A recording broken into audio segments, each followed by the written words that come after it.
সেদিন সব মানুষ শুনবে এবং সবচেয়ে ভয়ানক কথা হলো, মনে রাখবেন, প্রত্যেক মানুষকে তার পরিচিত জনদের সাথেই উঠানো হবে। আমারে আপনারে সিন জাফানের মানুষের সাথে উঠাবে না। এই এখন যেমন চোখ চেনা চেনা, তখনও চোখ চেনা চেনা,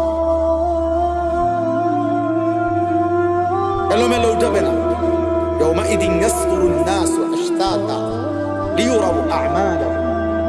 আল্লাহ বলে সেদিন কিয়ামতের দিন ফেরেশতারা মানুষকে দলে দলে গ্রুপে গ্রুপে টেনে নিয়ে আসবে,